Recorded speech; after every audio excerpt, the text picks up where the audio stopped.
let us learn the adavu Dhitta Dhitta. This particular adavu was not like really taught to us in the list of adavus which we learn, because it is there in all the pieces. So when you learnt the piece, you learnt the adavu. But actually speaking, it's not that easy to get it without having practice in 3 speeds, because it works exactly opposite of the Teha Tehi.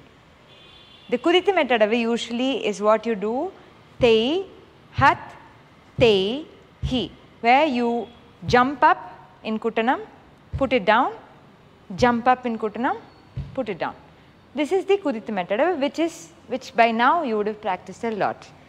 But this one is an adavu which really makes it stand on its head. So you put it flat on the floor as a double beat and then come to a Kutanam. So this is how it works. So you have Dhit, Ta, Dhit, Ta. So actually speaking, it's quite a rare usage, because I think there are only, let's say, for instance, Tatteitam, Ditteitam. Tatte has a double beat in Aramandi.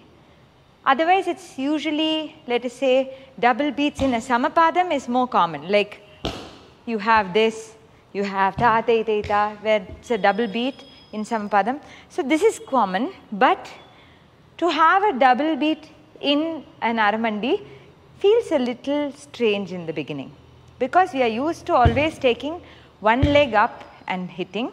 But now is a time where you jump and plant yourself on both the feet together. So it's Dhit. So you jump, but it creates one sound, right? Let's try again. 1, 2, 3 and Dhit.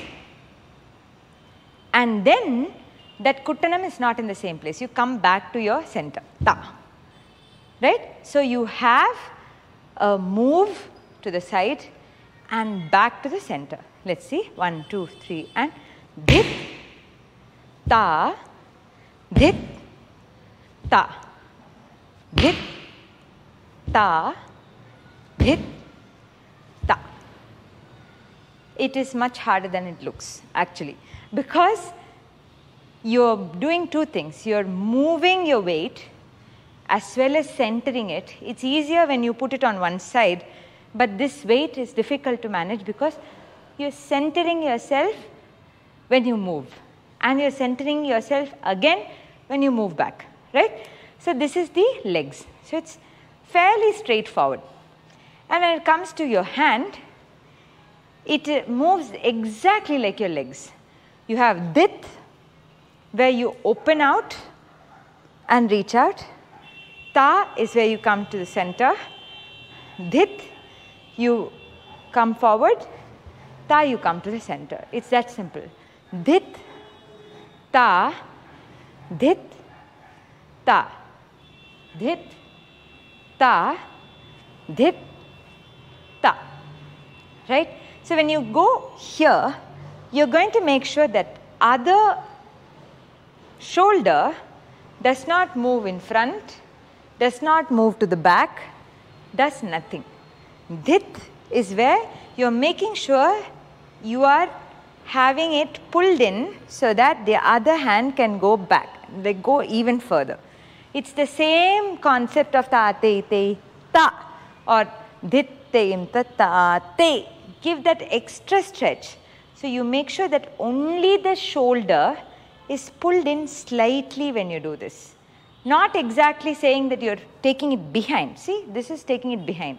But if you're just taking your shoulder inside, see, my hand is not even moving when you pull your shoulder inside. So you're going to go dhit, ta, dhit, ta, and dhit, ta, dhit, ta. So there are 2 ways of doing this. You can go dhit and ta, or when you do to the right, you can go right and ta. So in case you choose to do the first one, which is moving forward and coming back, you are likely to lose balance because you're having dhit that much. So it's difficult to come back. So let us all stick. I just wanted to show that there are two variations. It's not right or wrong, but we are just choosing to do the second variation.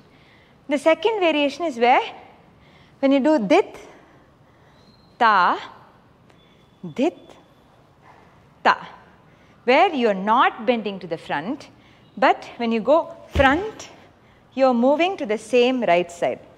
Ta, Dhit, Ta, Dhit, Ta, and Dhit, Ta, Dhit, Ta, and Dhit, Ta, Dhit, Ta.